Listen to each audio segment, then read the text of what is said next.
Hi, எல்லோருக்கும் வணக்கம். இந்த பாத்திரம் என்னன்னு உங்களுக்கு தெரியுதா? இது நீங்க யாருமே பார்த்திருக்க மாட்டீங்க. இதுதான் ரொம்ப ரொம்ப பழமையான ரயில் அடுக்குன்னு சொல்லுவாங்க. ரயிலுக்கு இதுக்கு என்ன சம்பந்தம் அப்படின்னு நீங்க யோசிக்கலாம். அந்த காலத்துல சேத்ராடம் போறதுக்கு, காசி, ராமேஸ்வரம் இதுக்கெல்லாம் போறதுக்கு சமையல் பண்றதுக்குன்னே பிரத்யேகமா தயாரிக்கப்பட்ட ஒரு பாத்திரம்.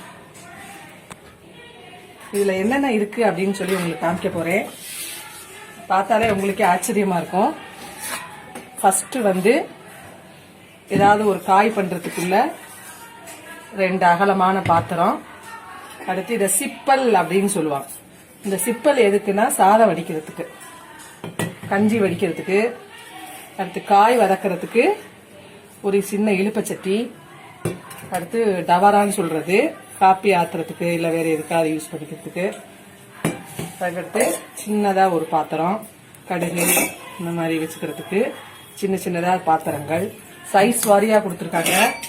அதே மாதிரி தண்ணி மோந்துக்கிறதுக்கு சின்னதா ஒரு சொம்பு, அதுக்கடுத்து கூட்டு,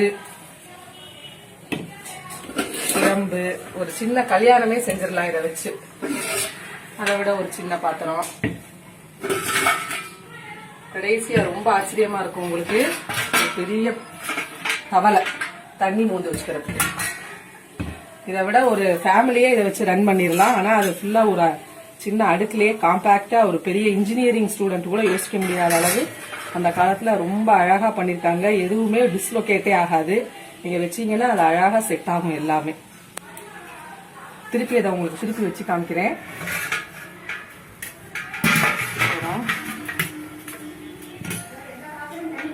எல்லாமே தனித்தனியாக செட் பண்ணுறேன். 2 1 2 3 4 5 6 7